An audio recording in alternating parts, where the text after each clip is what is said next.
Jaman baheula aya hiji karajaan anu damai tentram. Karajaan eta dipimpin ku raja anu namina Prabu Siliwangi. Tapi keluarga kerajaan can gaduh anak. Penasehat kerajaan nyarankeun raja ambeh ngangkat hiji anak.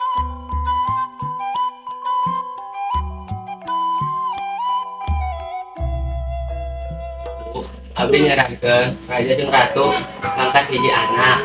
Henteu, abdi hoyong anak anu diraim istri abdi. Ratu keur ceurik dina balkon keraton. Raja oge sedih ningali pamajikanna ceurik.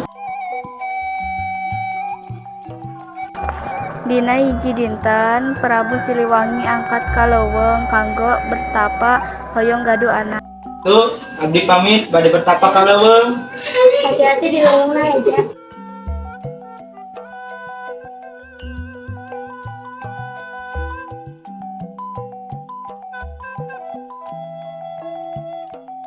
Saata sabaraha dinten Prabu Siliwangi bertapa pileuweung ratu pun hamil. Saata 8 bulan, ratu pun ngalahirkeun hiji anak anu geulis. Putrina diberi nama Nirwana. Raja jeung ratu teh sok masihan naon bae anu dipihoyong putri. Jadina putri teh jadi anak anu manja. Loba jalma anu mangkat ka karaton pikeun ngasihan hadiah kanggo putri raja pun nyandak sabaraha emas sareng perhiasan dugi angkat ka ahli permata keur ngajieunkeun putri kalung permata. Bu, biasa kangen abekeun kalung anu paling indah kangge putri abdi anu geulis. Raja, abdi bade ngalaksanakeun tugasna ayeuna. Punten Raja, ngantosanna sakedap. Pisan ya. Sami-sami Raja. Ahli perhiasan geus nyelesaikeun kalung untuk putri raja anu geulis. Ieu mah saya pisan. Saatos eta raja balik ka istana raja bakal masihan kalung ka putri anu dipika cinta. Isukana ulang tahun putri pun datang. Raja Siliwangi nyandak kalung anu geulis pisan jeung langsung masihkeun ka putrina.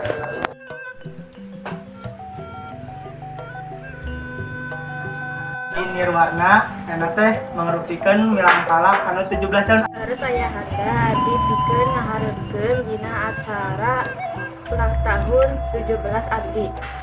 Pikeun tepang tahun anak abdi. Harus ibunda. Prabu Siliwangi langsung masihan kalung ka putrina. Tapi putrina henteu resep kana hadiah ti bapana. Ieu kalung naon abdi teu hoyong. Putri langsung ngalungkeun kalung kana palataran karaton. Kalung parantos rusak sareng perhiasanna sumebar ka sapanjang palataran karaton. Ujug-ujug hiji cai muncul tina palataran karaton. Sadayan sieun pisan sareng nyalahkeun eta putri. Putri sieun pisan, putri minta maaf tina sagala perbuatan anu jahatna. Tapi kerajaan kekeum parantos janten hiji danau anu ageng sareng tenggelna di sadayana karaton. Ku jalma sakitar danau disebut Talaga Warna. Talaga aya di daerah puncak dina dinten anu eces rahayat tiasa ningali danau pinuh ku warna anu endah.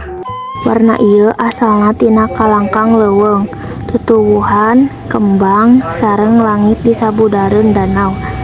Tapi rakyat nyariosna warna eta asalna tina kalung putri anu kasebar dina handapeun danau.